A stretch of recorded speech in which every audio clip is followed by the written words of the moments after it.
Hello, Archie Dunlop here with Talking Astrology with Archie. And in this video, I'm going to be looking at the week starting on Monday, October the 14th, 2024. Now, in this video, just to give you an idea about how I'm going to structure it, I'm going to start off by looking at the main astrological events as I see it taking place over the course of the week. And then I'm going to look at one particular topic, and that topic is Mercury moving into Scorpio, because at the beginning of the week, Mercury moves into this sign, and I want to consider what it might mean, and consider it sort of in a general sense, and also look at a few famous or infamous people who do have Mercury in Scorpio in their horoscopes. And then I want to look at the week from a perspective of I Ching. And so I'm going to do an I Ching reading in which I'm going to look at what's going to be happening over the week, and I'm going to divide my I Ching reading into 4 sections: a general section, a section on money, a section on career and business, and then a section on relationships. And if you don't want your I Ching read, well, just don't watch that part of the video. It only applies to those who watch it. If you don't watch it, it has nothing to do with you. Anyway, so let's look at the main events this week. And, just a reminder, the usual reminder, if you enjoy this video, I'd be very grateful if you were to like it. If you're not subscribed, I'd be super grateful if you were to subscribe. Anyway, so let's see what's happening this week. Now, there, top right, that is not the moon, it's actually Mercury. And there are the symbols for Mercury and Scorpio. Just a reminder that on Sunday the 13th, at least London time, Mercury went into Scorpio. I think actually Mercury went into Scorpio at 8:23 p.m. in London. So that would be Monday morning if you're in Australia or New Zealand. So it kind of depends on the time zone. But anyway, one of the main features of this week is the fact that Mercury is in Scorpio. And you can see that these are the start positions of the planets, and straight away there is Mercury, 0 degrees 35 Scorpio at the beginning of the week, the very beginning of the week, midnight New York time. So that is something important happening this week. And also happening this week, you can see that the Sun is making a trine to Sun is making a square to Mars, and the Sun is making an opposition to Chiron at the beginning of the week. So you can see Sun opposition Chiron with Mars on the T. In other words, Sun square Mars, Chiron square Mars, sort of the whole thing comes together in this T-square. So Sun-Mars square can be quite an angry influence. And so at the beginning of a week, there may be things which we find annoying. There could be power struggles, and there may be attempts to be original. Now, the reason that originality is important is because Chiron is involved in this T-square. Sun opposition Chiron. That can be the struggle to be original, to do things differently. Now, the reason I say that is because one of the attributes of Chiron is the maverick. It has an eccentric orbit, or it has an eccentric orbit, and it is different, and it wants to be different, and there may be a struggle to be different, and in our struggle to be different, we might cause anger, or we may feel that we have to stir things up by being different. And it's certainly an important configuration there. Though Chiron can be about healing, it can also be about wounds, and with the involvement of Mars, it may be that we get very annoyed about the way someone else is being treated, or perhaps someone else being wounded. So perhaps we'll be very aware of injustices, whether those injustices are taking place in our immediate environment, in our community, or perhaps are taking place on the other side of the world. So in one sense, the beginning of the week does look a little bit stressful, but there is a trine aspect between the Sun and Jupiter on Monday. So that kind of gives us a rather different feel. There is Sun at 21 Libra, Jupiter at 21 Gemini. And so that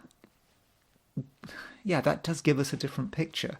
It represents enthusiasm, the desire to make things happen, and perhaps being able to see the best of things. So we've perhaps got two paths.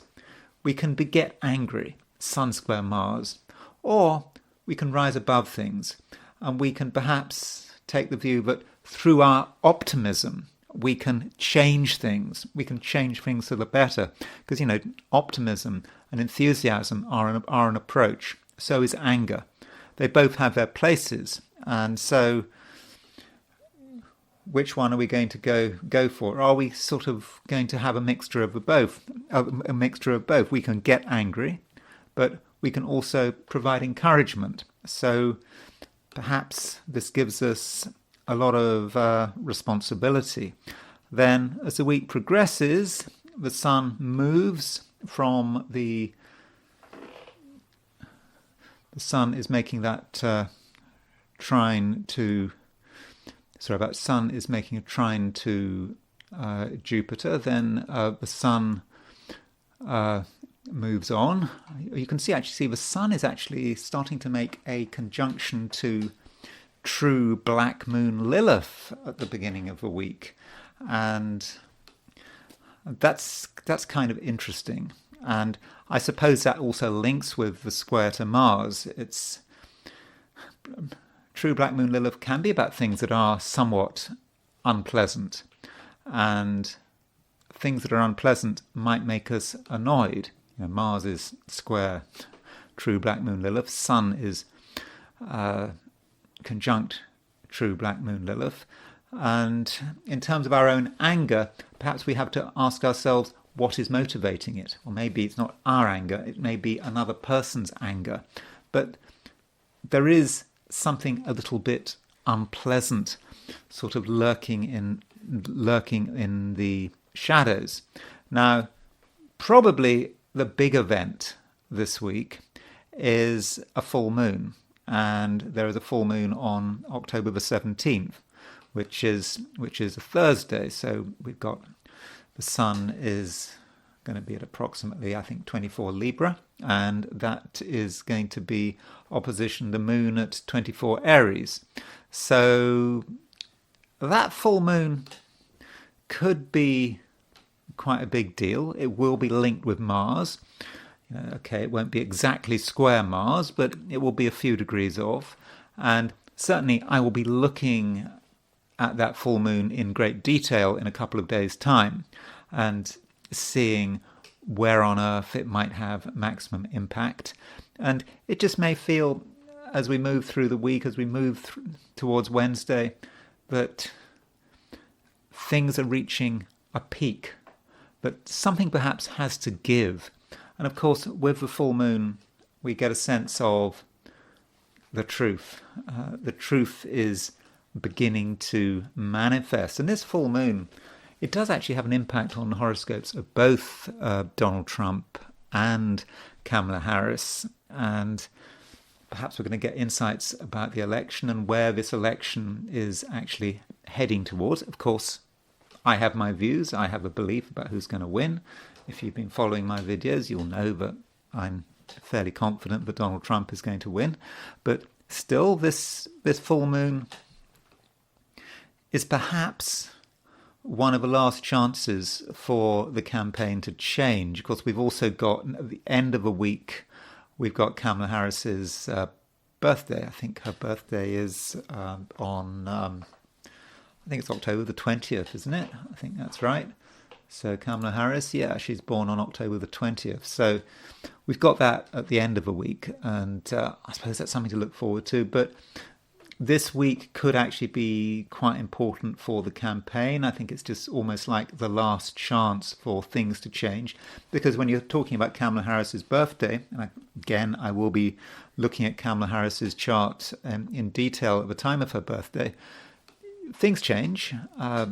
Gets a new solar return. If you're into profections, she sort of gets a new annual ruler.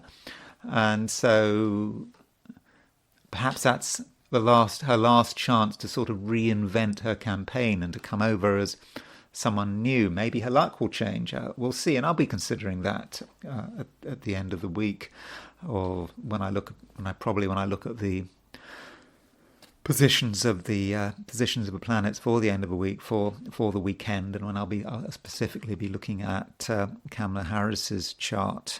But that's it. Full moon, I think, is the main thing. I didn't see a huge amount going on at the end of a week, so I thought I'd just move to Mercury in Scorpio and what that means. And so with Mercury in Scorpio, and when we talk about Mercury, it's very difficult to talk about Mercury in isolation. There is a view that Mercury doesn't work. Michel Gauguin, in his research on the planets and their impacts on personality, as far as he was concerned, the Sun and Mercury didn't mean anything. You didn't need to look at the Sun and Mercury. He did his statistical analyses. Neither planet worked. I mean, I'm not sure if I accept his view, but that's what his statistics showed. And if you're talking about Mercury, it's so generic. To look at Mercury in isolation, one wonders if there's any point. I mean, any planet, anything in isolation is a bit weak. I mean, it's a bit meaningless, because you always have to look at the overall chart. You have to look at the way different factors interact with each other. And Mercury, more than anything, I like to associate Mercury with tofu. I mean, Mercury just picks up the flavor of whatever is with it. And to say that, someone has got Mercury in Scorpio, well, you've got to consider the rest of the chart. And Mercury can go this way, it can go that way. I mean, by definition, it's a very mercurial energy, and it sort of goes with the flow, and it is the messenger. I mean, Hermes, Mercury, is the messenger of the gods. So Mercury is communicating things, and I think there's a strong association between Mercury and the Sun. I mean, Mercury is very close to the Sun. I mean, it takes only 88 days for Mercury to move around the Sun, and in a way, Mercury represents the sort of a mouthpiece of the Sun. Particularly in a male chart. I suppose in a female chart, the Moon is probably more important than the Sun, particularly in a woman who's reach maturity. I think I generally take the view that in terms of young people, sort of under the age of 22. I mean, certainly as children. I certainly I've got my Sun in Gemini. I've got my Moon in Aries. I feel that as a child I was more Moon in Aries than Sun in Gemini, and so I think in the chart of a male chart, in their childhood, it's more the Moon, and the Moon sort of transitions into the Sun. And in a female chart, it's the opposite. As the female chart reaches sort of adulthood, it sort of switches from a solar way of being to a lunar way of being. At least that's how I see it. Of course, it's a bit of a generalization, but it's at least it's an idea. But perhaps in a male chart, the Mercury really is a messenger of the Sun. But the messenger, whatever the chart, whatever the gender, Mercury is sort of is some kind of messenger. Of course, Mercury itself is not male or female. It's kind of a rather androgynous energy. But in Scorpio, if one had to make any generalizations about Mercury in Scorpio, I suppose one would have said that it was quite intense. And you might say that it's a somewhat silent placement for Mercury. Now, on the surface, that doesn't make a lot of sense. I mean, okay, Mercury in Scorpio. Scorpio is one of the mute signs. The mute signs, remember, are Scorpio, Cancer, and Scorpio, Cancer, and Pisces, because the theory being that scorpions, fish, and crabs don't make any noise. I don't know whether that's true or not, but that's the theory. So Mercury in Scorpio, you kind of get the image of someone who likes to keep their thoughts to themselves, although Mercury is not the only planet that can be used to communicate. I mean, the moon, you can communicate with that as well. I mean, look at Donald Trump. Donald Trump has Mercury in Cancer and moon in Sagittarius. I would argue that Donald Trump communicates through his moon in Sagittarius more than his Mercury in Cancer. Mercury in Cancer, sign of Cancer, sign of a crab. That's fairly mute. So we shouldn't think that Mercury is the only way of communicating. So you can have Mercury in Scorpio, but that doesn't mean that you can't make a lot of noise. But you do get the idea of someone being quite intense, and perhaps with Mercury in Scorpio, keeping their thoughts and their intentions and their plans somewhat to themselves. Now, Mercury does hug the Sun. So geocentrically, the Mercury can never be more than one sign away from the Sun. So if you've got Mercury in Scorpio, it means that your sun sign is either Libra, Scorpio, or Sagittarius. It can't be any other sign. And in terms of how I go through famous people, infamous people with Mercury in various signs, I think that's how I'm going to categorize it. I'm going to start off by looking at people who have Mercury in Libra who have Sun in Libra and Mercury in Scorpio. So let's have a look at some people who have Sun in Libra and Mercury in Scorpio. So, for example, we have got, I don't know, if you're from the UK, you might remember David Cameron. So David Cameron was a Conservative Prime Minister. I mean, in a way, he was quite a successful Prime Minister, in the sense that he won 2 elections, but he came a cropper with Brexit, and he assumed that Britain was going to vote against Brexit, but as soon as Britain voted in favour of Brexit, he just promptly resigned. And so there's his Sun and Venus in Libra, and it looks like he's got Libra rising as well. He was in a way, I wouldn't say charismatic is necessarily quite the right word, but he seemed to be pleasant, and he seemed to know what the British people wanted to an extent. And yeah, he was good at winning elections, so perhaps that was his Sun and Venus in Libra. And interestingly, he was born almost exactly a century after Ramsay MacDonald, who was a Labour Prime Minister. Ramsay MacDonald was born, I believe, in October 1866, I think. So that's kind of interesting. And so David Cameron had Mercury in Scorpio. So there might be, I suppose if you're a politician, you do have to be a little bit devious. So you could say, well, there's Sun in Libra, being very pleasant. Everyone likes him. What did they say? Call me Dave, as in David Cameron. He was just, he tried to be affable, even though he was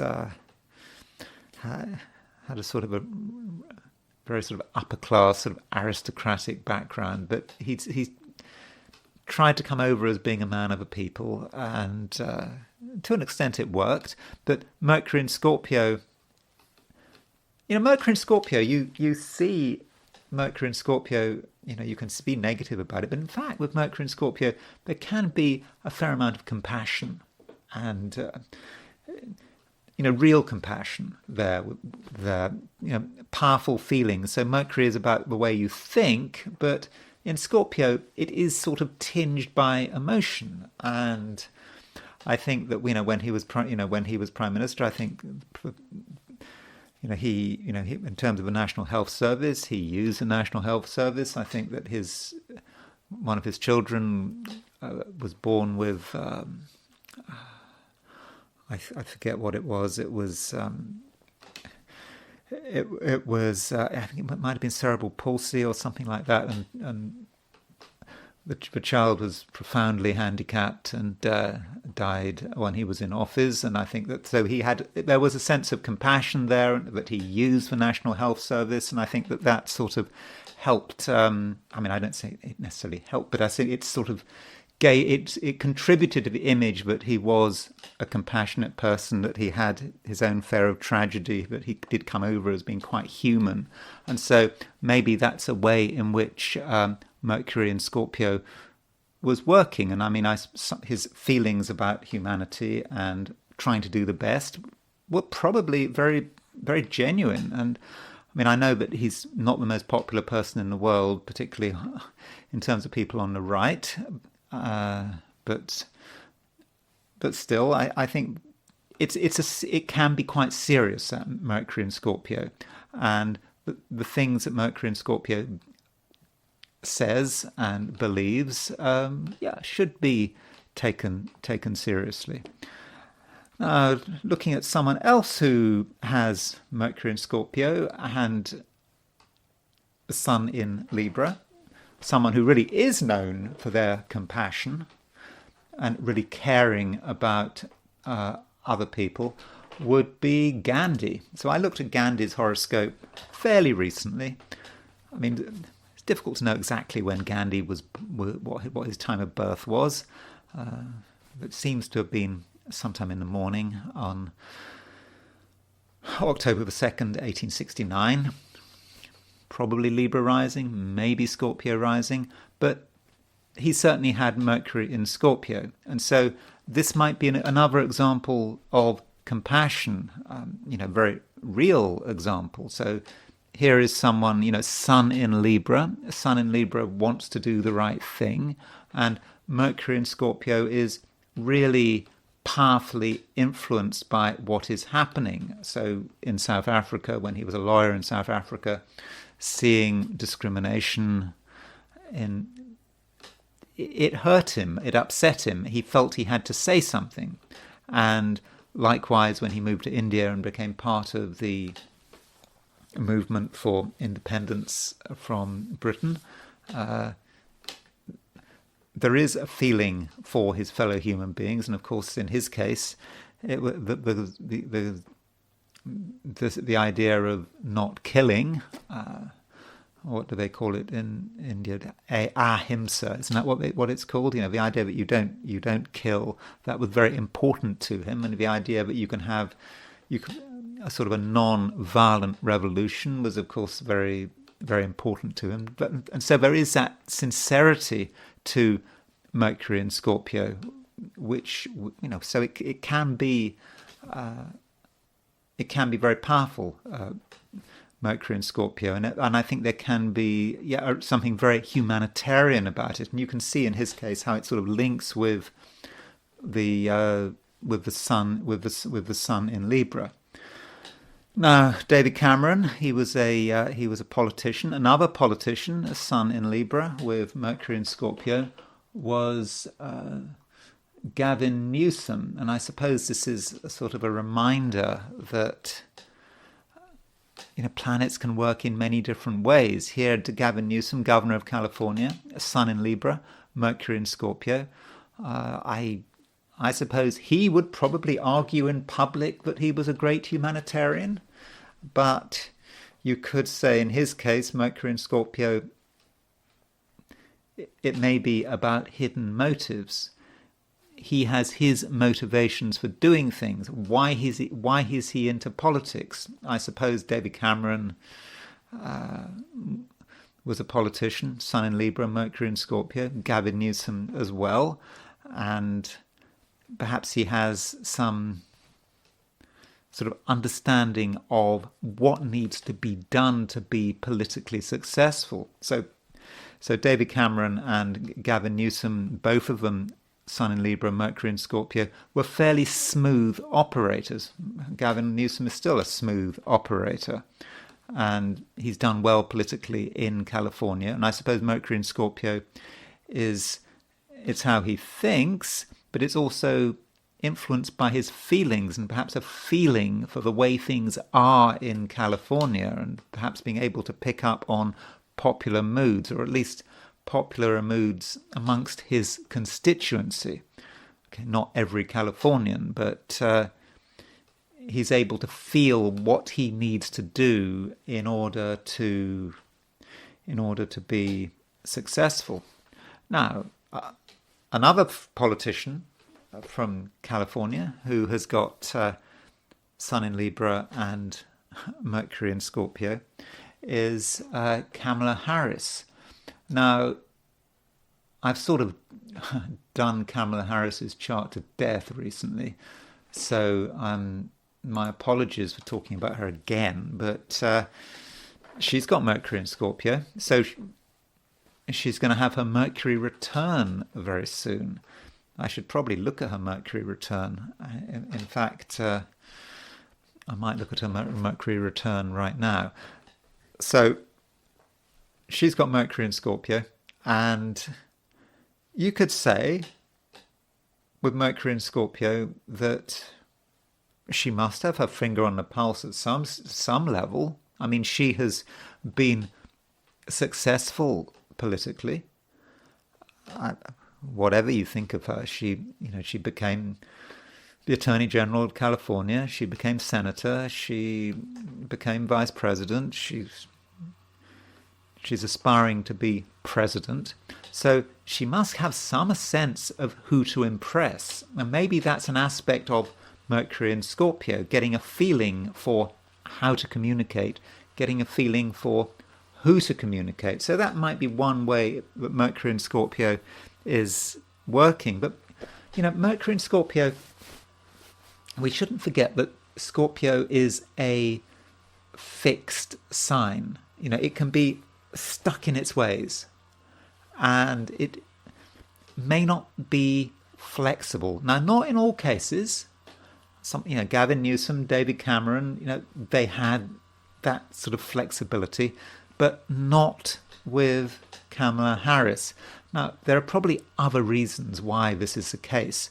It may be the fact that Kamala Harris was born on a full moon, an exact full moon, and this full moon was semi-square, sesquiquadrate Uranus. So there may be other things in her chart which make her very rigid, very fixed. I mean, Uranus can be quite a fixed energy, and certainly in terms of her interviews, she seems to completely lack intellectual flexibility. Though it may be something else in her chart. And as far as my latest theory is that, she's got her Mercury is trine Saturn, which on the surface looks good, but the thing is that it's it's got the solstice point on the midpoint. So she's got the solstice point on the Mercury Saturn midpoint, and I think Mercury Saturn can be about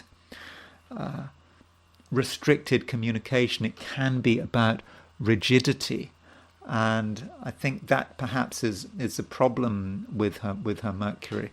But I mean, in fact, I would say Kamala Harris is perhaps an example of where Mercury doesn't really work, or is not really working anymore. Maybe it just doesn't work when.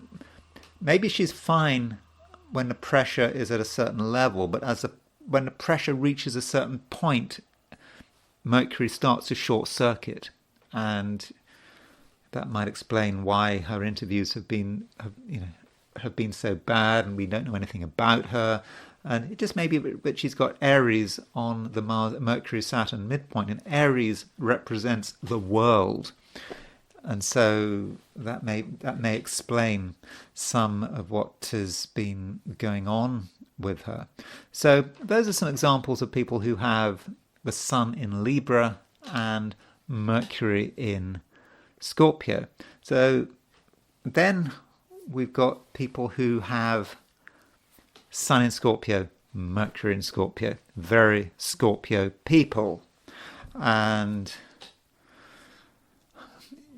recently we've had in Idaho, we have had this murder where these 4 students were killed in Moscow, Idaho, and someone is on trial for their murder, and his name is Brian Koberger, and Brian Koberger has got loads of planets in Scorpio, and he's got Venus, North Node, Mercury, Jupiter, Pluto, and the Sun in Scorpio. Don't know his time of birth. And so he's an example of someone who has Sun in Scorpio, Mercury in Scorpio. And, one has to assume innocence until proven guilty. But I suppose someone who has Mercury in Scorpio is going to keep their thoughts to themselves, I would have thought. The idea of acting secretly may be quite important to this person. The idea of not discussing one's motivations. Though his Mercury is actually on his North Node. I mean, it's kind of a shame. He obviously studied hard. He was studying for a doctorate. That seemed to be going fine. And I think he was studying criminology. And so Mercury in Scorpio on the North Node, that seemed to be the right way of doing it. He certainly, you can imagine someone with Mercury in Scorpio, was it criminal justice? I don't know, criminology. It was something to do with crime that he was studying. And Mercury in Scorpio conjunct the North Node in Scorpio, an interest in crime almost seemed to be the right thing for him to do, for him to be doing. That seemed to be fine. He was seemed to be going in the right direction. And now he's been accused of going in a completely bizarre direction, and so he's being accused of actually being a killer. But that is Mercury. If the prosecution's arguments, if a prosecution is right, then I suppose you could argue that Mercury is just rather too interested in crime, and is interested in human psychology and what humans can do. But I don't want to say too much about him. But it is innocent until proven guilty. Now, someone who has been found guilty of involvement in murder is or was Charles Manson. So Charles Manson is an example of someone who had Mercury in Scorpio and Sun in Scorpio. And Manson's Mercury, in a way, is very strong because it is in mutual reception to Mars. So Mercury is in Scorpio, the sign ruled by Mars. Mars is in Virgo, sign ruled by Mercury. So here is someone who Mercury-Mars is, I suppose, quite forceful in a verbal sense, and is able to push an ideology with great vigour. And who knows what he's thinking? Who knows what he is planning? And his Mars, of course, is exactly conjunct Mercury. This is where he puts his energy into. Mars makes a conjunction to Neptune, and so Mars conjunct Neptune, he is into the sort of the darker side of life. I like to associate Mars-Neptune conjunctions with sleaze, and that certainly fits. And his dark thoughts, dark plans, and all his ideas, plus not forgetting. Mercury in Scorpio doesn't forget, or Scorpio doesn't forget in general, and he has a lot of grudges and grievances, and I think his grudges and grievances had a lot to do with why he planned what he did. As far as he was concerned, people ripped him off. He was owed stuff.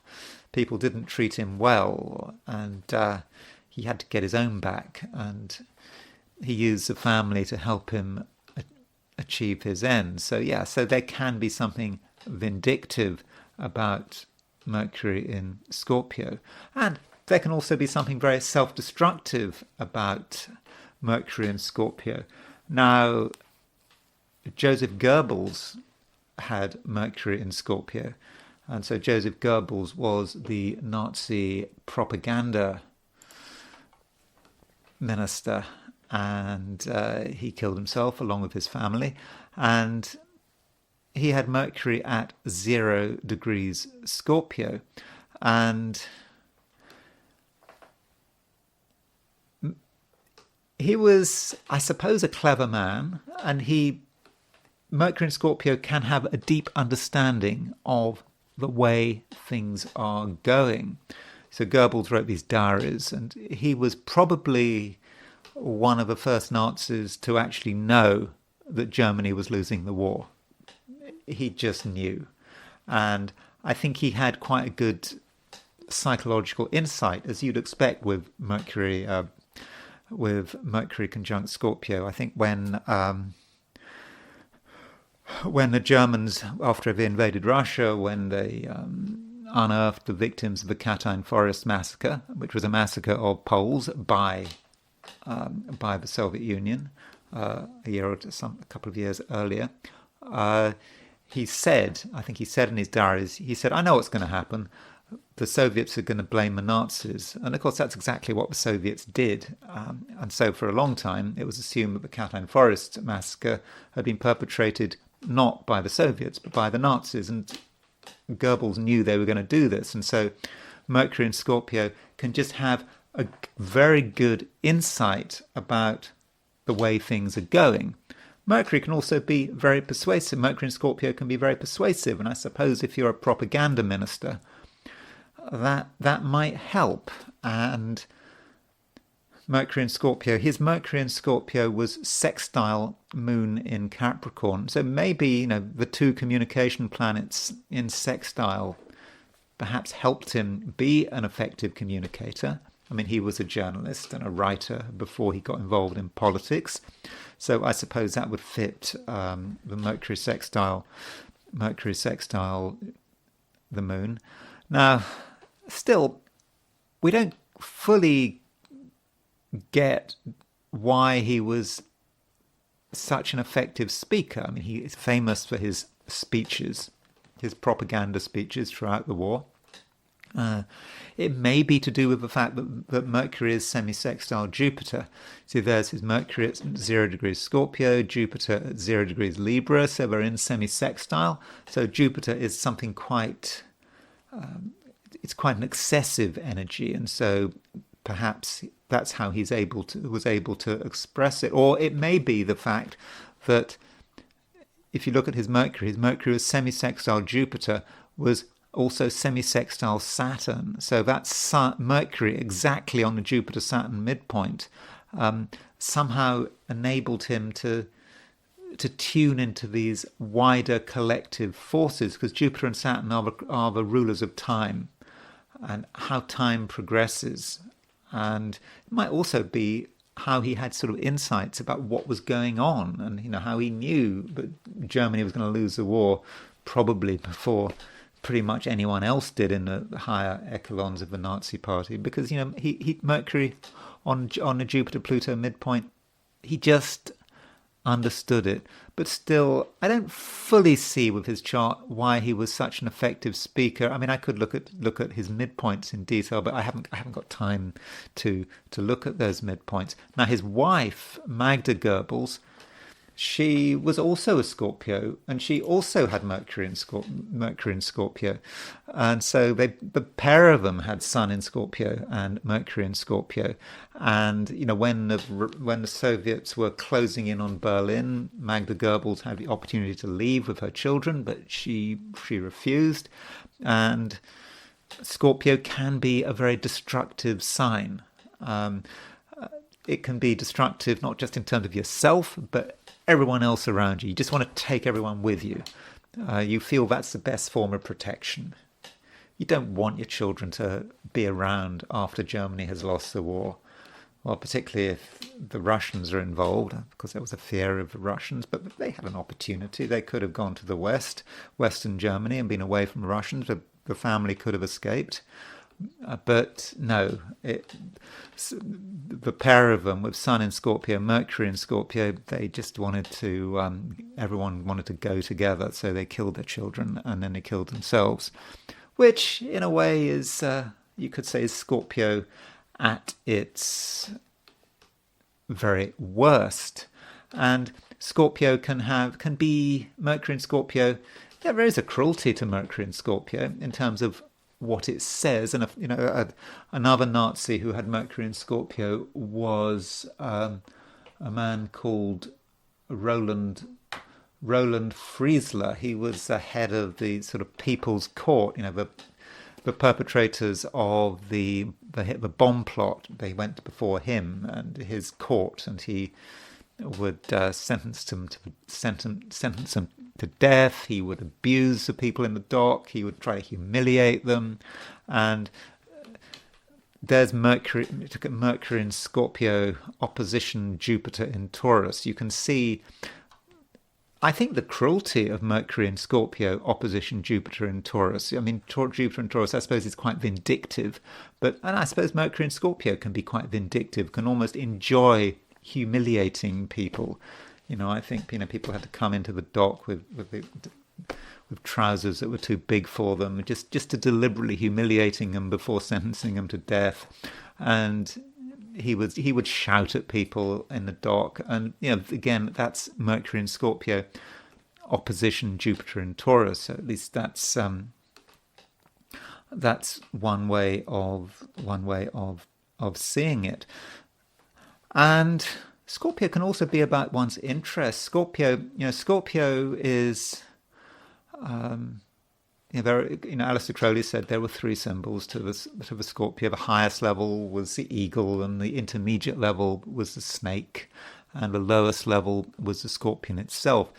And someone who had Sun in Scorpio and Mercury in Scorpio was a man called Joseph Slovinsky. And Joseph Slovinsky was an expert on snakes. He was just fascinated by snakes. And there he is, Sun in Scorpio, Mercury in Scorpio, Venus in Scorpio, Neptune in Scorpio. So you could say that is one way in which you could see Mercury in Scorpio. Mercury is what you might be interested in. So if you're in Mercury in Scorpio, I suppose you might be interested in scorpions, or you might be interested in venomous animals. And so in his case, he was interested in snakes. And he went on an expedition to Myanmar, I think it used to be called Burma, to look for snakes. And he got bitten by a crate. And I think he was bitten on 9/11. And so September the 11th, 2001, not a great time to get bitten by a snake. And it was difficult to get transport at the time. Anyway, he died of a snake bite. So that is a potential manifestation of Mercury in Scorpio. Now, I suppose if we're talking about the UK, we shouldn't forget the British King, King Charles III. King Charles III, Sun in Scorpio and Mercury in Scorpio. Clearly, King Charles has strong opinions. Mercury in Scorpio does have strong opinions. May not always keep those opinions may not always be very open about those opinions, but those opinions are very real, and powerful thoughts And I suppose Mercury in Scorpio could be a bit devious, and I suppose you could say there's a lot of deviousness about his whole marriage to Princess Diana and the way perhaps he treated her, and his relationship with Camilla. That is perhaps a bit devious. But this is someone who, I suppose he can communicate, and he can express himself. In fact, he's very keen to express himself, but he takes things seriously, and I suppose Mercury in Scorpio might have a certain amount of sort of compassion. And then finally, there are people who have got a Sun in Sagittarius and Mercury in Scorpio, when Mercury is the sign before the Sun. So some examples. Sinead O'Connor, she is the Irish singer who died quite recently, and Sun in Sagittarius, she was completely open about what she thought, and she had all sorts of issues with the Catholic Church, had no problems expressing herself. Sun in Sagittarius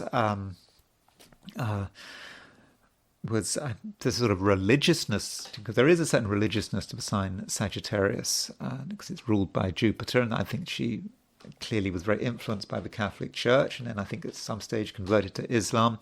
And there is, but she also has Mercury in Scorpio. Mercury in Scorpio has, you could say, very powerful thoughts which sort of dominate her. And look at that Mercury. That Mercury is not just in Scorpio, but it is conjunct Neptune. And I suppose Mercury conjunct Neptune, I suppose it's going to help if you want to be a singer.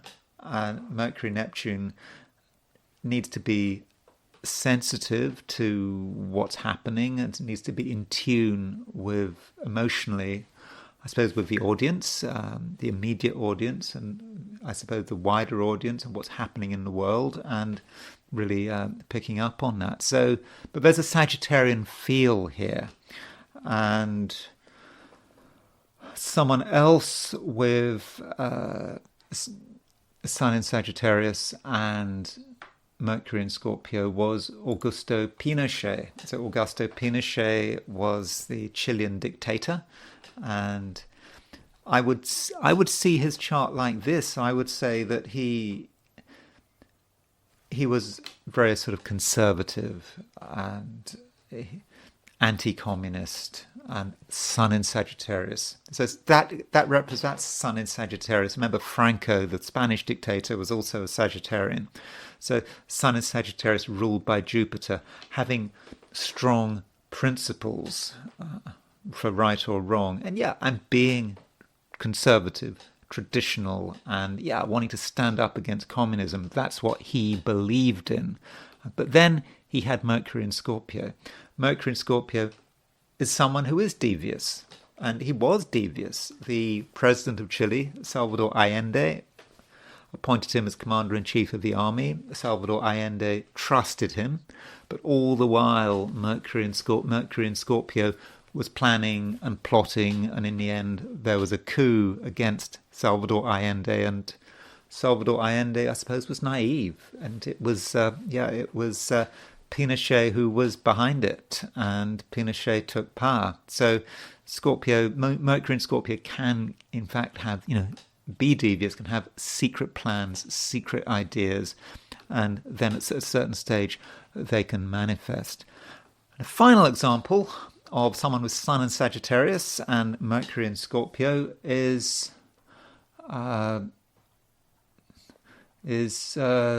Ted Bundy, the serial killer. So Ted Bundy, there's his Sun in Sagittarius, born pretty close to, different year, but fairly close to Pinochet, and Sun in Sagittarius and Mercury in Scorpio. So I suppose Sun in Sagittarius, having big ideas. I mean, he certainly had big ideas. He was moving around America all the time. He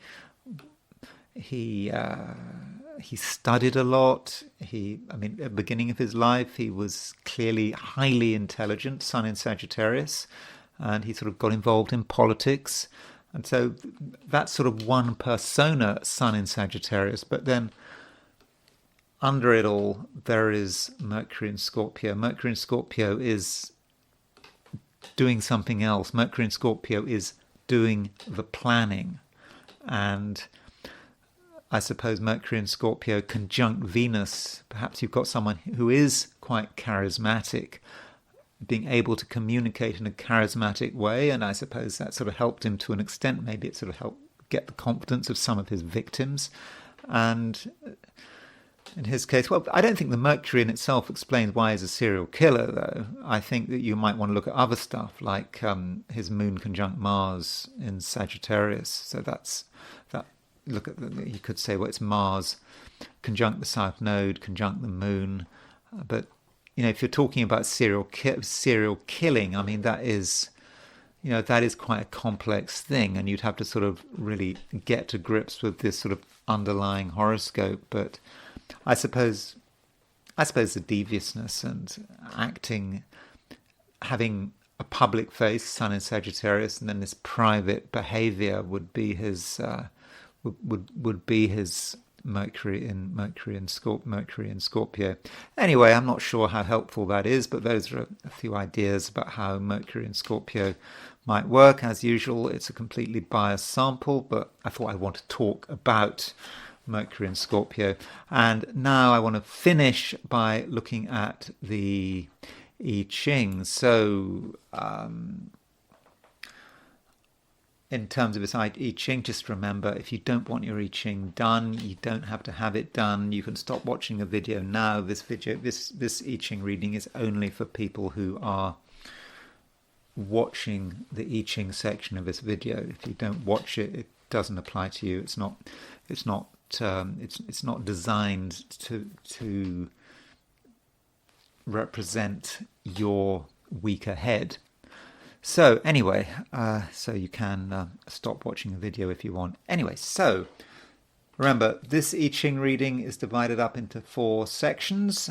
There is going to start with a general reading, then I'm going to look at money, then career, and then relationships. So I asked the question, what is the week starting on Monday, October the 14th, going to be like for those watching the I Ching section of this video?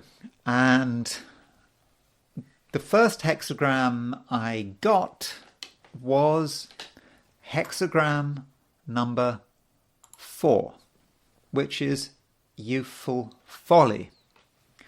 Now, at this stage, you might still want to stop watching this video, because youthful folly might just be saying, in terms of whatever you were asking, whatever you wanted to know about, that you already know, you've already been told. And whatever you're going to hear now is just stating the obvious. It's just a waste of time. Because with the youthful folly, it's a hexagram where the I Ching can be showing some irritation. It's basically saying, don't bother me. You know the answer.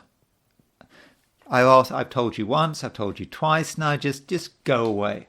That is one view of what youthful folly is about. But it can also be about making mistakes, and it may be us making mistakes. It may be someone else making mistakes, but someone just can't help themselves. They just keep making the same mistake, and it can reach a stage where someone's mistakes can cause harm. Again, it might be our mistakes causing harm, it might be someone else's mistakes causing harm. And the question is, what do you do?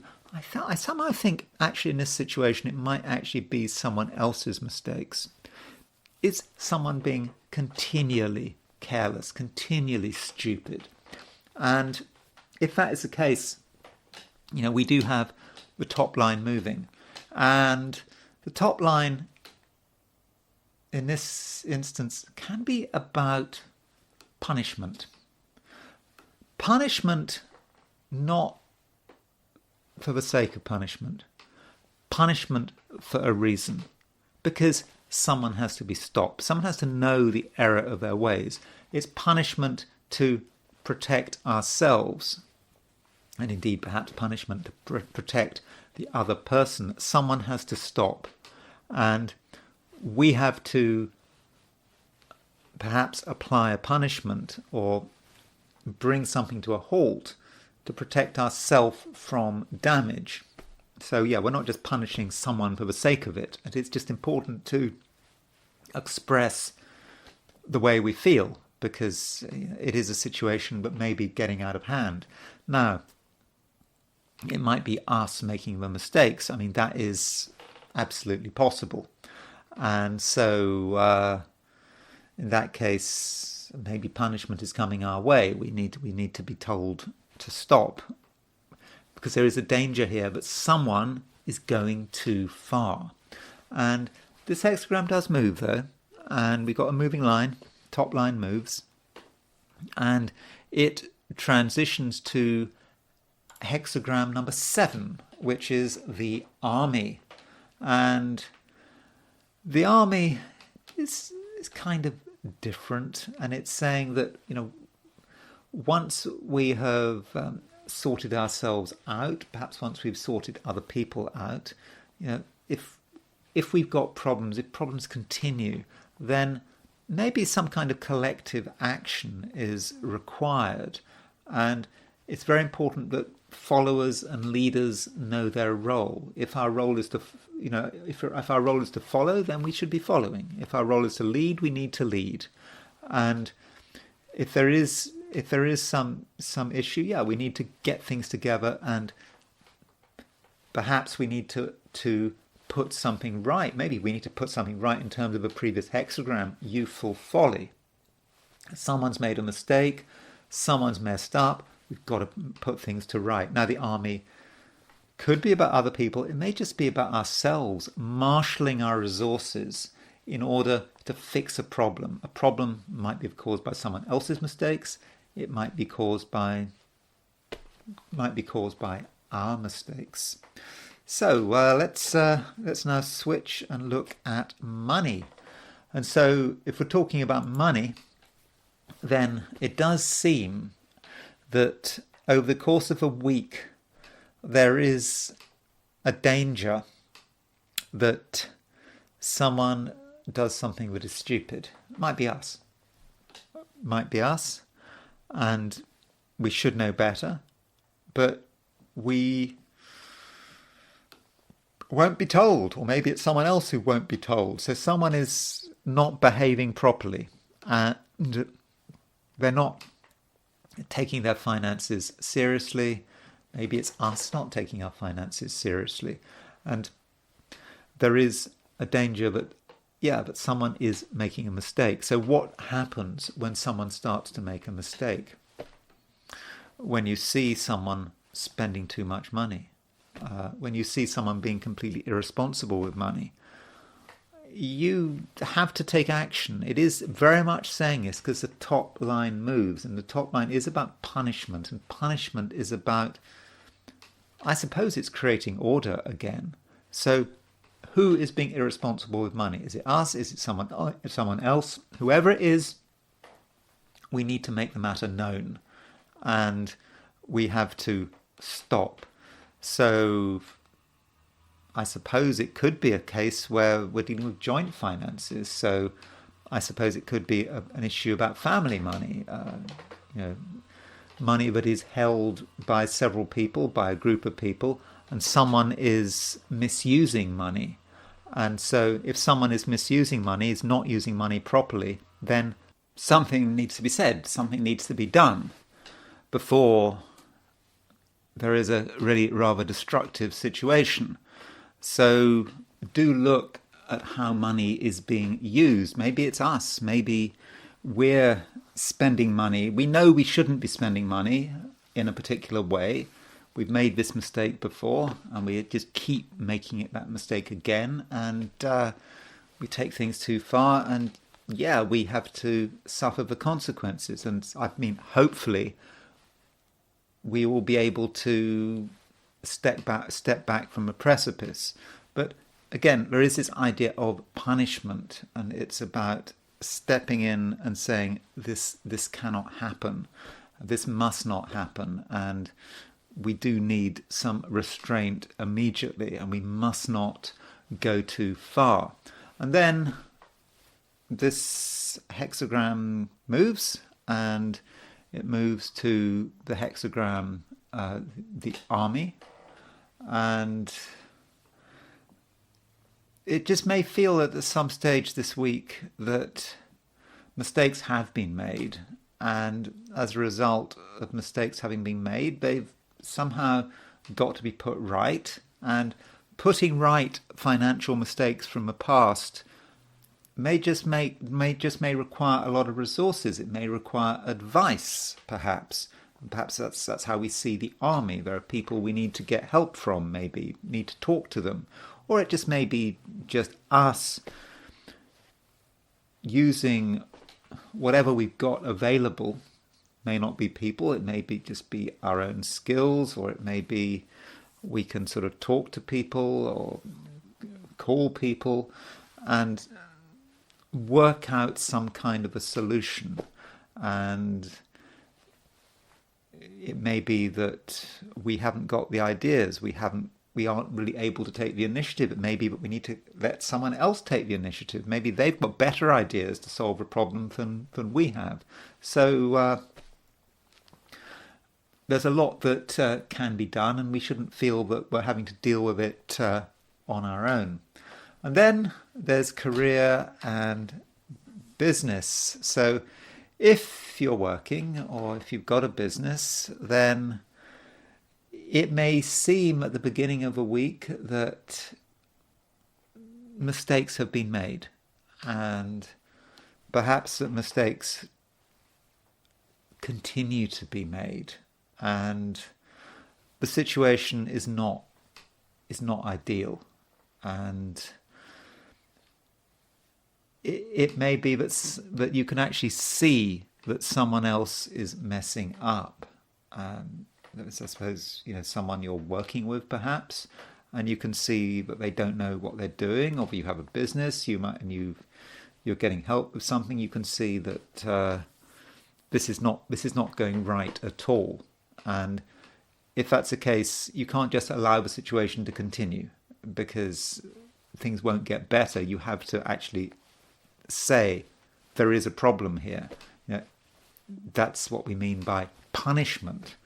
You have to act not because you want to punish someone for the sake of it, but because you need to stop a destructive course of action. And so it is protective. Though if we are making mistakes, we should ask ourselves, what are we doing? Are we doing something that is fundamentally stupid? And if that is the case, then we need to stop. And it may be the case that we just need to be stopped. And, if we can do that, then we can consider the next hexagram, because we've got the top line moving. So that transitions to hexagram number 7, which is the army. And so I would have said that if there are problems at work, or if you in your business or whatever, you can get help. And it's not about doing everything on your own. Working out what is needed to sort the problem out. Some people have to take the initiative. Some people have to follow, and making the matter known. And the idea that properly qualified people can get themselves together and can sort the problem out. Although I suppose if we're in a situation where it's where we don't have anyone around us, it's just us, then, as I've said in previous sections, looking at this hexagram, we just have to bring together everything that we are, because that's what the army is all about. It's bringing things together. We can bring things together, provide leadership. It might be self-leadership. It might be some higher aspect of ourselves applying leadership, and when we can sort out whatever problem there is. And so that is a way round it. Though, looking right at the beginning, as soon as you see someone making a mistake, and it may be you making a mistake, then it needs to be pointed out. And whatever this mistake is, it must be stopped in its tracks. This sort of destructive behavior needs to stop. I don't know where that destructive behavior is, whether it's us or someone else, but it really can't continue. And finally, there's relationships. Well, relationships, I don't know what the situation is, and I don't know what relationships are important to you, but with youthful folly, some of your ideas about relationships may not be particularly useful. Maybe you've made mistakes in the past in terms of dealing with other people, and people have got the wrong impressions. I mean, that is possible. Or you knew that someone couldn't be trusted, but you just continued because, I don't know, it felt easiest. I suppose we often think that it's easy to change someone's nature, or we think that people can turn over a new leaf. I mean, it's a very nice idea that people can turn over a new leaf, but in reality, people don't change. I mean, they sometimes change, but it's very unusual for people to change. People can say they're going to change. People can say, oh, they're never going to do it again, but they always do it again, don't they? And there is something very persistent about folly in terms of relationships.